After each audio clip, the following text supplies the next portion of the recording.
आज हम लोग दोस्तों क्लास 10 यूपी बोर्ड केमिस्ट्री का चैप्टर नंबर 4 लेकर आए हैं, जिसमें हम लोग कार्बन पढ़ेंगे, कार्बन से रिलेटेड हाइड्रोकार्बन पढ़ेंगे, फिर कार्बन की संयोजकता के आधार पे हाइड्रोकार्बन कितने प्रकार के होते हैं इसको पढ़ेंगे। फिर उसके बाद हम लोग IUPAC नॉमेनक्लेचर भी इसी चैप्टर में पढ़ेंगे। तो आइए सबसे पहले हम लोग समझते हैं कार्बन क्या है। तो कार्बन आप लोग जानते होंगे, कार्बन एक तत्व है जिसका परमाणु क्रमांक 6 होता है और इसका इलेक्ट्रॉनिक विन्यास का 2,4 होता है या 1:2:2 2p2 होता है। तो आइए इसी सब चीजों को समझते हुए हम चैप्टर को आगे बढ़ाते हैं। तो ध्यान से देखिएगा, हम लोग सबसे पहले बात करते हैं कार्बन की। तो कार्बन क्या है दोस्तों? कार्बन एक तत्व है। कार्बन एक तत्व है जिसका परमाणु क्रमांक, जिसको हम लोग Z से प्रदर्शित करते हैं परमाणु क्रमांक को, और कार्बन को हम लोग C से प्रदर्शित करते हैं। इसका परमाणु क्रमांक कितना है दोस्तों? 6 है। कार्बन का परमाणु क्रमांक कितना है दोस्तों?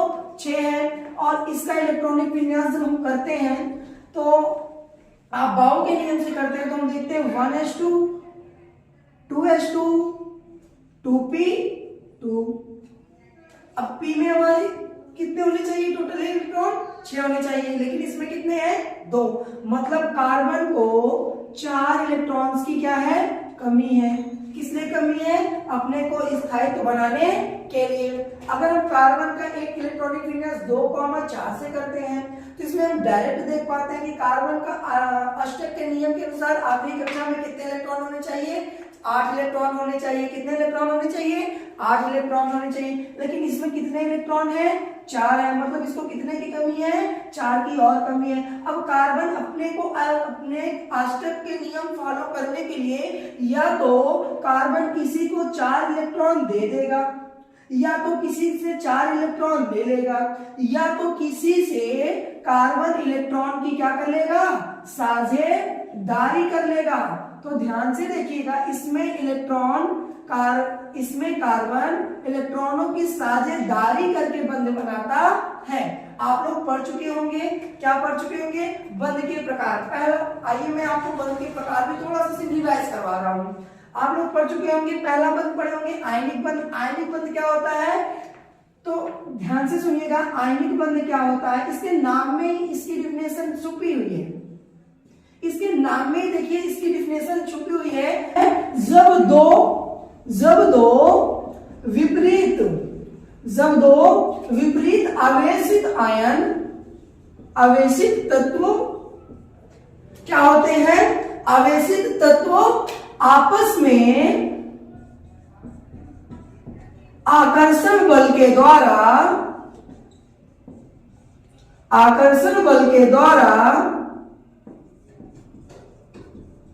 एक बंध का निर्माण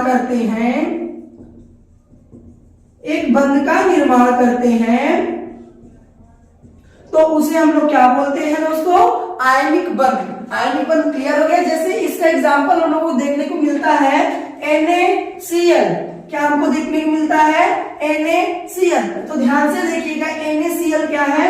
NaCl में ध्यान से देखिएगा, जब इसको हम लोग जल में घोलते हैं तो ये अपने आयनों में टूट जाता है, और टूटता है तो Na+ और Cl- हो जाता है। अब इस पे यही दो आयनिक यौगिक, देखो ये एक अलग आयन, सोडियम धनायन एक अलग तत्व है, क्लोरीन ऋण आयन एक अलग तत्व है। अब देखिए मैंने परिभाषा क्या बताई?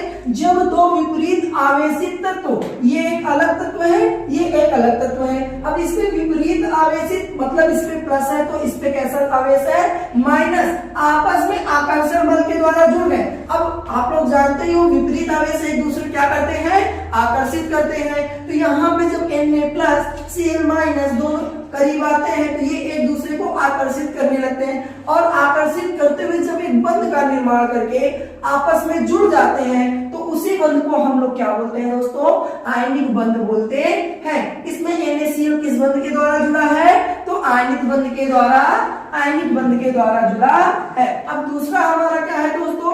दूसरा बंध है हमारा सहसंयोजी बंध। सहसंयोजी बंध। तो आइए हम लोग सहसंयोजी बंध समझते हैं। देखिए मैं इसे क्यों पढ़ा रहा हूं, क्योंकि इसके बिना आपका चैप्टर आप आगे नहीं समझ पाओगे। तो सहसंयोजी बंध क्या है? तो आइए इससे पहले हम एक एग्जांपल देते हैं। मान लीजिए आपके पास 5 रुपए हैं। मान लीजिए आपके पास कितने रुपए हैं? 5 रुपए है और आपको 10 रुपए की बुक लेनी है, आपको एक 10 रुपए की पुस्तक खरीदनी है। अब आपके पास सिर्फ 5 ही रुपए, तो आप कैसे खरीद पाओगे? आप नहीं खरीद पाओगे। तो आप करो क्या, मान लो आपका कोई दोस्त है तो आप उससे कहोगे भैया मुझे 5 रुपए दे दो, और जब उसने आपको 5 रुपए दे दिया तो आपके पास कितने हो गए? 10। मतलब आपने उससे क्या कर लिया? एक साझा कर लिया। आपने उससे क्या कर लिया? साझा करके पुस्तक ले ली। अब जब चाहे आप पुस्तक पढ़ सकते हो, जब चाहे ये पढ़ सकते हैं। मतलब सहसंयोजी बंध क्या होता है?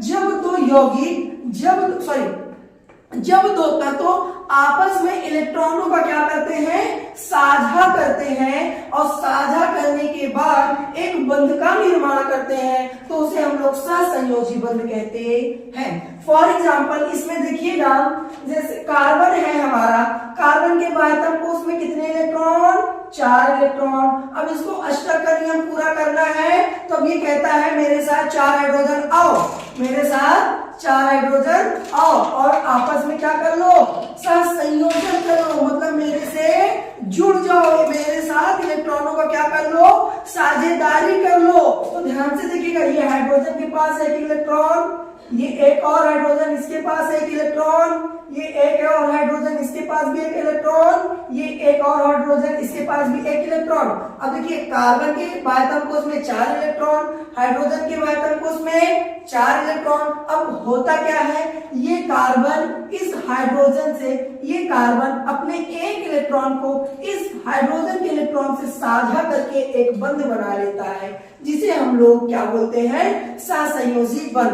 अब सेम वही प्रोसेस, ये इलेक्ट्रॉन भी इस इलेक्ट्रॉन से साझा कर लेता है, ये भी इलेक्ट्रॉन इस इलेक्ट्रॉन से साझा कर लेता है, ये भी इलेक्ट्रॉन इस इलेक्ट्रॉन से साझा कर लेता है।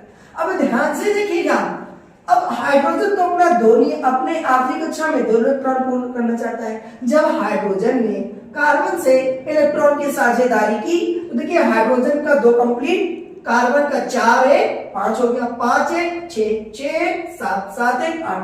अब देखिए कार्बन ने अपना अष्टक का नियम पूर्ण कर लिया, कार्बन ने अपना अष्टक का नियम पूर्ण कर लिया। हाइड्रोजन के आखिरी कक्षा में 2 इलेक्ट्रॉन होने चाहिए, उसने भी कंप्लीट कर लिया। ध्यान से देखिएगा, अब यहां पे हुआ क्या? आपको क्या मिला? अगर आपसे पूछा जाए कभी भी सहसंयोजी बंध क्या है, सहसंयोजी आबंध क्या है, तो आप तुरंत बताइएगा। सहसंयोजी बंध में इलेक्ट्रॉनों की क्या होती है? साझेदारी। तो ध्यान से देखिए, इसमें इलेक्ट्रॉनों की क्या हो गई? साझेदारी हो गई। मतलब हाइड्रोजन ने अपना एक इलेक्ट्रॉन कार्बन को दिया, कार्बन ने एक अपना इलेक्ट्रॉन हाइड्रोजन को दिया, जिसके कारण दोनों के बीच में एक बंध बन गया, और बंध बनने के साथ ये क्या हो गए? जुड़ गए। अब देखिए सहसंयोजी बंध भी आपके 3 प्रकार के होते हैं। सहसंयोजी आबंध भी आपके 3 प्रकार के होते हैं। पहला होता है एकल सहसंयोजी बंध। पहला क्या होता है? एकल सहसंयोजी बंध। आइए हम इधर देखते हैं, उधर ज्यादा खिचड़ी पक गई। अब इधर देखते हैं, पहला क्या है आपका? एकल सहसंयोजी बंध। दूसरा क्या होता है? द्विसहसंयोजी बंध। और तीसरा क्या है हमारा? त्रिसहसंयोजी बंध। अब मुझे इतनी परिभाषा तो बताने की जरूरत पड़ेगी नहीं, क्योंकि आप वर्ड से ही समझ गए होंगे परिभाषा कैसे बनेगी। एकल सहसंयोजी, पहले आप बताइए सहसंयोजी का मतलब, सहसंयोजी बंध का मतलब इलेक्ट्रॉनों की साझेदारी। अब यहाँ पे बोल रहा है एकल सहसंयोजी आबंध। एकल सहसंयोजी आबंध मतलब जहां पे एक इलेक्ट्रॉनों की साझेदारी होगी, जहां पे इलेक्ट्रॉनों की कितने इलेक्ट्रॉनों की साझेदारी होगी? एक इलेक्ट्रॉनों की साझेदारी होगी। फॉर एग्जाम्पल मैंने अभी दिखाया, इसमें एक इलेक्ट्रॉनों की साझेदारी हो रही है, इसे हम क्या बोलेंगे? यहाँ पे एकल सहसंयोजक बंध बना। कैसा बंध बना? एकल सहसंयोजक बंध। अब आपको हम बताने जा रहे हैं द्विसहसंयोजी बंध, जहां पे 2 इलेक्ट्रॉनों की क्या हो? आपस में साझेदारी, वहां पे कैसा बंध बनता है?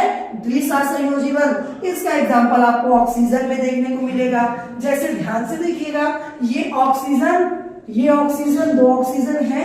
अब ऑक्सीजन के बाह्यतम कक्षा में कितने इलेक्ट्रॉन? 6 होते हैं। कैसे? जब ऑक्सीजन का हम लोग क्या करते हैं? इलेक्ट्रॉनिक विन्यास, ऑक्सीजन का परमाणु क्रमांक 8, इलेक्ट्रॉनिक विन्यास 2,6। ध्यान से देखिएगा, अब बाह्यतम कक्षा में कितने इलेक्ट्रॉन? 6 इलेक्ट्रॉन, 1 2 3 4 5 6 हो गया। अब ये ऑक्सीजन, तो ये भी ऑक्सीजन के पास वही कहानी होगी, 2 2 4 और 2 6। अब देखिएगा, अब ये अष्टक का नियम पूरा करने के लिए क्या करता है, ये ऑक्सीजन इसके 2 इलेक्ट्रॉनों से साझेदारी कर लेता है और ये ऑक्सीजन इसके 2 इलेक्ट्रॉनों से साझेदारी कर लेता है और साझेदारी के दौरान एक बंध बना लिया और आपस में क्या, दोनों जुड़ जाते हैं। अब देखिए, इसका भी अष्टक का नियम पूरा, इसका भी अष्टक का नियम पूरा हो गया।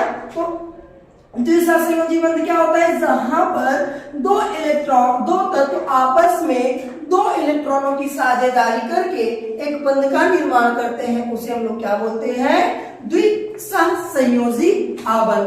अब हम लोग लास्ट एग्जांपल देखते हैं, त्रिसहसंयोजी आबंध क्या होता है। तो ध्यान से सुनिएगा, इसकी भी परिभाषा आप अपने से तुरंत बोलिए, जस्ट बोलिए, तुरंत अपने मुंह से बोलिए। जहां पे 3 इलेक्ट्रॉनों की क्या हो, साझेदारी हो, उसे हम लोग क्या बोलते हैं, त्रिसहसंयोजी आबंध। त्रिसहसंयोजी आबंध क्या होता है, जहां पे 3 इलेक्ट्रॉनों की साझेदारी हो, 3 इलेक्ट्रॉन साझेदारी करके अपने अष्टक के नियम को पूरा करते हैं, उसे हम लोग क्या बोलते हैं, त्रिसहसंयोजी आबंध। क्लियर? अब देखिए, इसका एग्जांपल क्या है त्रिसहसंयोजी आबंध का, तो इसका एग्जांपल है आपका नाइट्रोजन। इसका एग्जांपल क्या है आपका, नाइट्रोजन। ध्यान से देखिएगा, ये कार्बन को भी हम इरेज कर दे रहे हैं। ध्यान से देखिएगा, आप लोग N2 देखे होंगे, यौगिक है, यौगिक है कि अणु है, अणु है। अब देखिएगा, ये नाइट्रोजन अलग अलग है। अब नाइट्रोजन का परमाणु क्रमांक क्या होता है दोस्तों, नाइट्रोजन का परमाणु क्रमांक होता है 7। इसका इलेक्ट्रॉनिक विन्यास करेंगे तो क्या पाएंगे, 2,5 पाएंगे। अब ध्यान से यहाँ पे देखिएगा, इसके बाह्यतम कक्षा में कितने इलेक्ट्रॉन, 5। मतलब इसको 3 कहीं से मिल जाए तो इसका अष्टक का नियम पूरा हो जाए। ये भी संतुष्ट, हम भी संतुष्ट। अच्छा, कब से बार बार आपके माइंड में आ रहा होगा, ये सब क्यों 8 कंप्लीट कर रहे हैं। तो एक वैज्ञानिक थे जिन्होंने कहा, अष्टक का नियम जितने तत्व या यौगिक, जितने तत्व या यौगिक अपने अष्टक के नियम पूरा कर लोगे, सभी स्थायी हो जाओगे, सभी राजा बन जाओगे। तो सब अपने को राजा बनने के लिए क्या कर रहे हैं, अपने अष्टक के नियम को पूरा कर रहे हैं। अब आप लोग को यही समझ में नहीं आ रहा था कि अष्टक का नियम क्यों पूरा कर रहे हैं, तो ध्यान से सुनिएगा, अष्टक का नियम क्यों पूरा कर रहे हैं, अपने को राजा बनाने के लिए। क्योंकि केमिस्ट्री में एक वैज्ञानिक ने बता दिया था कि केमिस्ट्री में जो तत्व अपने अष्टक के नियम को फॉलो कर लेगा, मतलब अपनी आखिरी कक्षा में 8 इलेक्ट्रॉन रखेगा, वो कभी उससे कोई पंगा लेने वाला पैदा नहीं होगा।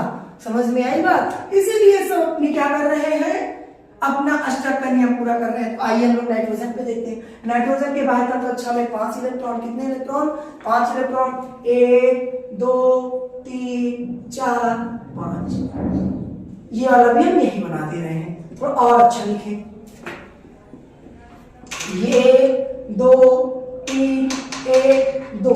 ध्यान से देखिएगा, अब यहाँ पे भी 5 इसके पास भी होगा, तो 1 2 3 4 5। अब देखिए, ये नाइट्रोजन क्या करता है, ये नाइट्रोजन इसके 3 इलेक्ट्रॉन से साझेदारी कर लिया, ये नाइट्रोजन इसके 3 इलेक्ट्रॉनों से साझेदारी कर लिया और आपस में 3 बंध बना लिए। 3 बंध बनाकर क्या हो गए, दोनों अष्टक का नियम पूरा कर लिए, दोनों अष्टक का नियम पूरा कर लिए। ध्यान से देखिए, आइए काउंट कर लेते हैं, 1 2 3 4 5 6 7 8। क्लियर?